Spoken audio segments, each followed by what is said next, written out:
Assalamualaikum warahmatullahi wabarakatuh. Perkenalkan, nama saya Dela Yopuri. Di video kali ini, saya akan membahas mengenai pertemanan yang toksik. Bagaimana sih pertemanan yang toksik itu? Pertemanan yang toksik itu di salah satu sisi atau di salah satu pihak merasakan dirugikan karena di sisi lain atau di salah satu pihak lain itu merasakan sangat diuntungkan. Lalu, bagaimana sih cara menghindar dari toksik di pertemanan? Meskipun di Islam diajarkan untuk saling silaturahmi, tapi jika memang sudah merasa toksik, itu juga tidak baik untuk diteruskan karena akan berdampak buruk kepada kita, kepada yang merasa sudah dalam toksik.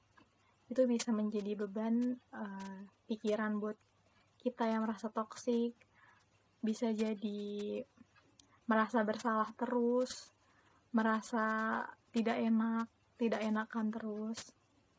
Jadi gimana sih caranya untuk ngindarin toksik tersebut? Ada 5 cara untuk menjauhi toksik atau menghindari toksik di dalam pertemanan. Yang pertama itu jangan sentimental. Walaupun pertemanan yang dijalani tidak sehat, tentu kita atau yang sedang dalam toksik di pertemanan pernah merasakan kebahagiaan bareng-bareng sama teman kita sebelum jadi toksik. Dipikirkan lagi dari pertemanan itu, jangan sampai masa lalu yang manis-manis itu juga yang jadi pertimbangan banget kalian buat tetap stay. Kalian juga harus pikirin juga dampak buruknya ke kalian, dan lebih banyak ruginya atau lebih banyak untungnya kalau kita masih bareng-bareng di dalam pertemanan toksik tersebut. Yang kedua, jangan pernah nunggu buat teman kita minta maaf. Karena hubungan toksik itu dalam pertemanan, khususnya kalau salah satunya sudah merasa sangat diuntungkan, yang satu udah dirugikan, si yang merasa diuntungkan itu tidak akan meminta maaf karena dia nggak akan ngerasa kalau dia salah. Dia pasti akan terus mengambil keuntungan dari kita gitu, dan dia nggak akan minta maaf. Jadi jangan pernah nunggu dia meminta maaf baru kita pergi dari pertemanan toksik tersebut. Yang ketiga, jangan lupa meminta saran untuk orang lain agar mendapat dukungan. Jadi tidak ada salahnya juga untuk membaiki keluh kesah dengan keluarga atau pihak lain, tentunya yang kalian percaya, untuk mendengarkan cerita-cerita kalian. Cara terbaiknya menerima saran dan semangat dari orang yang mendukung kita. Jangan sampai sudah diberi saran sama teman yang kita percaya, tapi kita masih istilahnya masih batu, masih nggak mau dengerin, masih mau di dalam pertemanan tersebut, toksik pertemanan tersebut. Nanti waktu kita cerita lagi ke teman yang kita percaya itu, bisa-bisa mereka udah nggak mau kasih saran lagi ke kita. Jadi sebisa mungkin juga minta bantuan dari orang yang kalian percaya, dengerin cerita kalian, dan bisa kasih saran yang baik buat kalian untuk keluar dari pertemanan yang toksik tersebut. Yang keempat, kita juga perlu meluangkan waktu untuk bersedih dan untuk introspeksi diri. Sedih pasti karena kita meninggalkan hubungan pertemanan itu ya sangat wajar gitu. Karena pasti sebelum ada toksik itu kita juga pernah bahagia bareng-bareng sama teman kita, pernah ada kenangan bareng, kenangan yang sama-sama yang banyak. Jadi kita nggak salah buat merenung, buat introspeksi diri, buat mikirin juga kayak mungkin ada sebabnya juga kenapa teman kita jadi toksik, atau dari diri kitanya mungkin ada yang salah. Jadi sama-sama belajar dan sama-sama memperbaiki agar tidak terulang lagi dan tidak dapat masuk lagi ke dalam toksik di pertemanan. Yang kelima, hindari segala kontak, segala urusan lagi dengan teman kita yang toksik.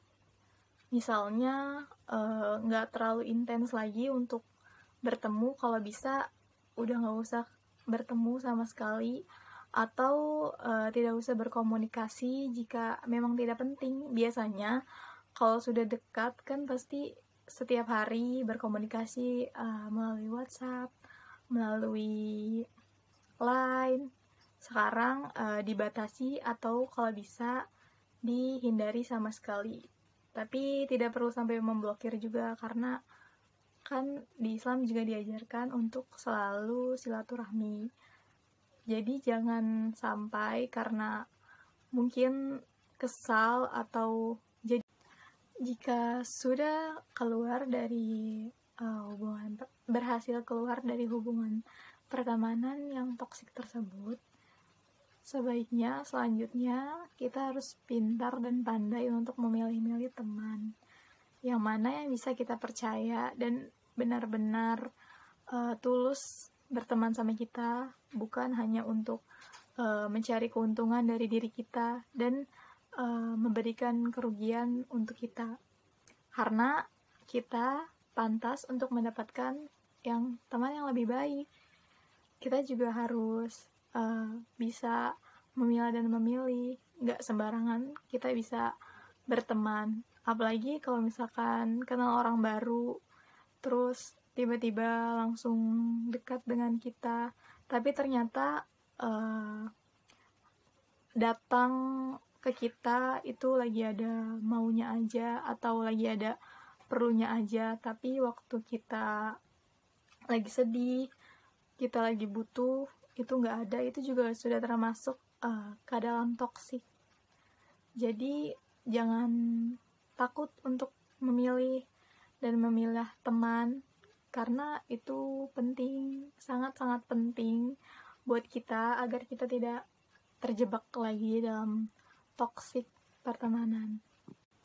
Jika sudah keluar dari berhasil keluar dari hubungan pertemanan yang toksik tersebut, sebaiknya selanjutnya kita harus pintar dan pandai untuk memilih-milih teman yang mana yang bisa kita percaya dan benar-benar tulus berteman sama kita, bukan hanya untuk mencari keuntungan dari diri kita dan memberikan kerugian untuk kita. Karena kita pantas untuk mendapatkan teman yang lebih baik. Kita juga harus bisa memilah dan memilih, nggak sembarangan kita bisa berteman. Apalagi kalau misalkan kenal orang baru, terus tiba-tiba langsung dekat dengan kita, tapi ternyata datang ke kita itu lagi ada maunya aja atau lagi ada perlunya aja, tapi waktu kita lagi sedih, kita lagi butuh, itu nggak ada, itu juga sudah termasuk ke dalam toksik. Jadi jangan takut untuk memilih dan memilah teman, karena itu penting, sangat-sangat penting buat kita agar kita tidak terjebak lagi dalam toksik pertemanan.